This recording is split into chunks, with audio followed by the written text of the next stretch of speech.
Alright, so we get into evaluating trigonometric functions of any angle and understanding that concept. And we're going to focus primarily on angles we can deal with without a calculator in this video. So we can really nail down the concept here. So the first thing I want to do is remind you of a couple things. The cosecant function is the reciprocal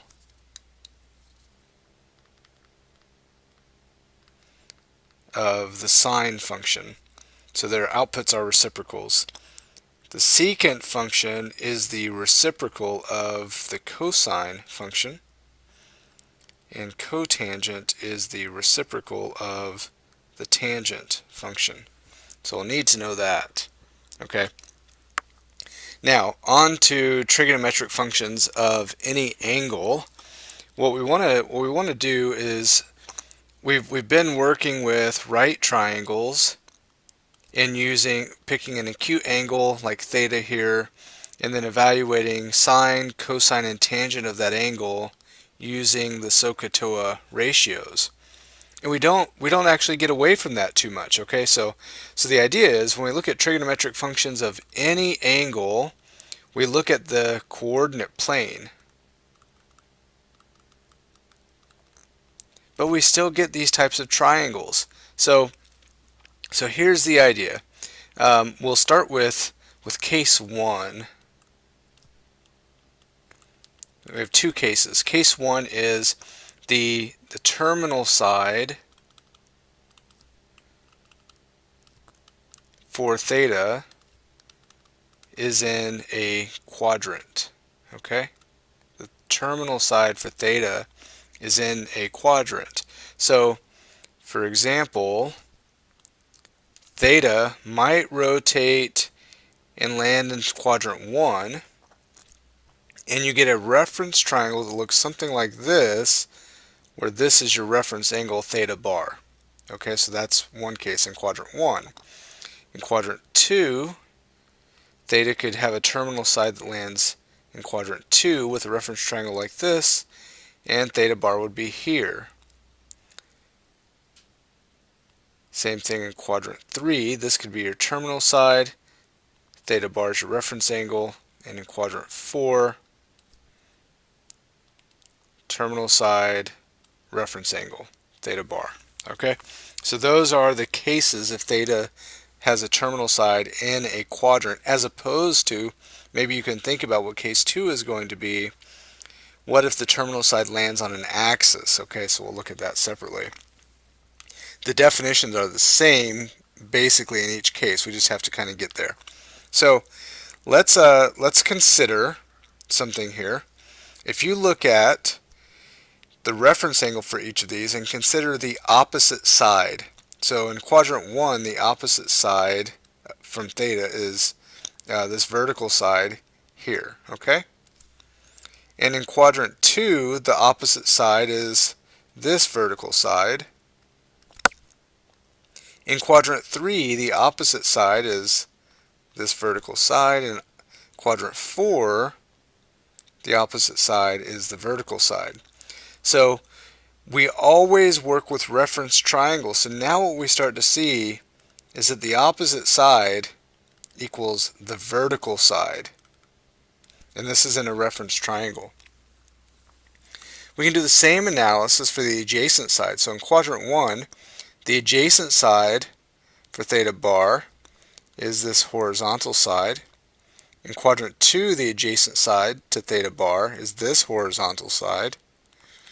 In quadrant 3, it's the same as in quadrant 2. The adjacent side is horizontal. And in quadrant 4, it's the same as in quadrant 1. The adjacent side is horizontal. So now we see that the adjacent side corresponds to the horizontal side. And the last thing is the hypotenuse. Well, the hypotenuse in this case is here. Not horizontal or vertical. Same thing in all the other quadrants. Okay? Now, when you look at your opposite and adjacent sides, since they're left, right, up, or down, we can give them a direction. So these guys could be positive or negative, plus or minus. For example, in quadrant 2, the opposite side, oops, meant to highlight, the opposite side is positive because it's up, and the adjacent side is negative because it's left. So what does this mean for our hypotenuse? The hypotenuse, it's an absolute value. It's just a distance from the origin. So that number is always a positive number, no matter what quadrant you're in. Okay? So knowing this, we can sort of reevaluate our trig ratios. We still use them when we're looking at angles in the coordinate plane, but now the sine of an angle theta is going to be based on the reference triangle, which says opposite over hypotenuse, that we're familiar with. But what we want to start doing is associating opposite with the vertical side. Okay? This will speed up the process of finding the outputs of these trig functions. So this will be the vertical side over the hypotenuse. You want to start associating sine with vertical. And oftentimes when we have a hypotenuse, we will usually, not always, you don't always have to do this, but we'll usually have a hypotenuse of 1. So if the hypotenuse is 1, then the sine of an angle is just the vertical side of that reference triangle. Okay? The cosine of an angle, you could do the same analysis with adjacent over hypotenuse. And if the hypotenuse is 1 and the adjacent side is horizontal, then you just get the horizontal side. So cosine you want to start associating with the horizontal side of that reference triangle. Again, assuming a hypotenuse of 1. And last, tangent is opposite over adjacent, which now translates to vertical over horizontal. Okay? Vertical over horizontal. Which, by the way, is the same thing as sine over cosine. So that's something we'll use later on. Okay? So, we'll practice with this in a minute. Let's take a look at case 2. By the way, if you wanted the cosecant of theta, you would just do 1 divided by the vertical side. Just do the reciprocal of the vertical side, etc., with all the other reciprocals. So now case 2 will be easier to understand. Case 2 is where the terminal side, didn't give myself enough room there. I'm bad about that, sorry. Case 2 is where the terminal side is an axis, not in a quadrant, but an axis. So what we find here is that if our reference angle is 0, meaning the angle does not come off of the x-axis, so it's either the positive x-axis or the negative x-axis, okay? Then over here on the right side, we want to think about the vertical side, the horizontal side, and the hypotenuse. So here we have a vertical component.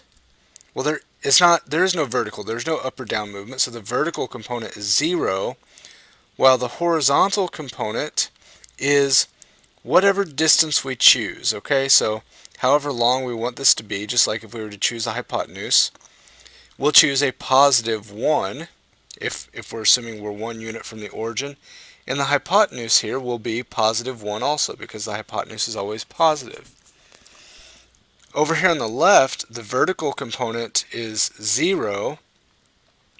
The horizontal now, for 1 unit from the origin, is negative 1, because it's to the left, okay?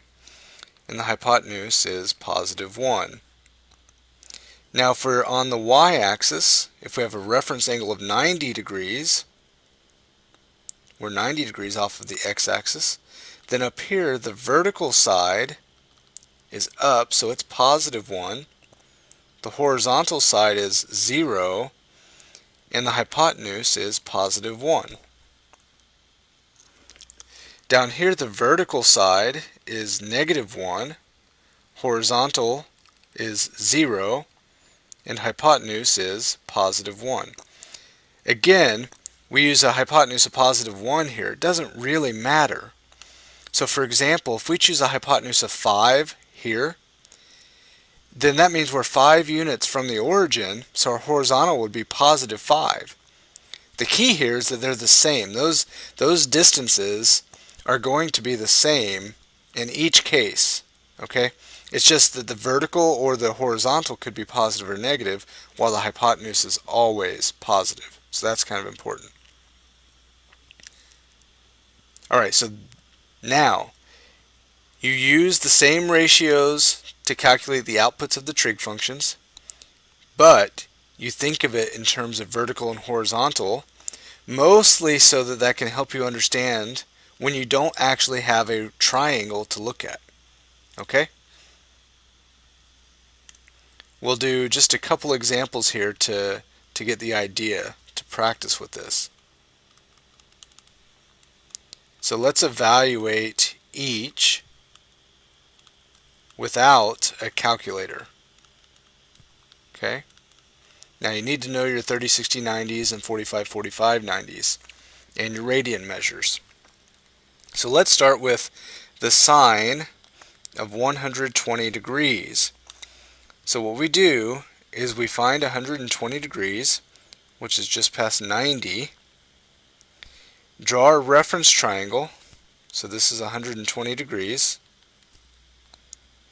The reference angle here is 60 degrees. So this is a 30, 60, 90, which means that the vertical side is square root of 3 over 2. The horizontal side is negative 1/2, and the hypotenuse is positive 1. Okay, so what we want here, the sine of 120 degrees is we usually think opposite of the reference angle, but we want to go to vertical. So the sine of 120 degrees is just simply the square root of 3 over 2. And that's all there is to this. Okay? It's all based on the reference angle, okay? That's how you identify what you're working with. Let's try the sine of, let's see, 19 pi over 4. So we have to understand 19 pi over 4 is the same thing as 4 3/4 pi. So 4 pi is over here, plus 1, 2, 3/4 pi is over here. This is a 45 degree reference angle. And the sine is going to be the vertical side again. And for 45, 45, 90, this is the square root of 2 over 2. Okay? Let's do one more with sine. Let's look at the sine of 17 pi over 2. Let's make it, how about 19 pi over 2? 19 pi over 2 is the same thing as 9½ pi. 9 pi is odd, so it's over here, plus another 1/2 pi puts us right here. So our terminal side for 19 pi over 2 is right here. Now the sine is the vertical component, which is down -1. Okay? Now, if we chose to be a different distance from the origin, if we chose to be 5 units from the origin, then the hypotenuse here wouldn't be 1, it'd be 5.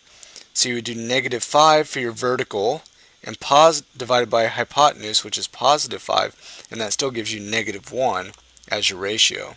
Okay? Alright, let's do a cosine and a tangent. Let's look at the cosine of How about 4 pi over 3? So 4 pi over 3 is 1 pi plus a 1/3 pi. So that's here with a 60-degree reference angle. Cosine is the adjacent side, the horizontal side, which in this case is negative 1/2.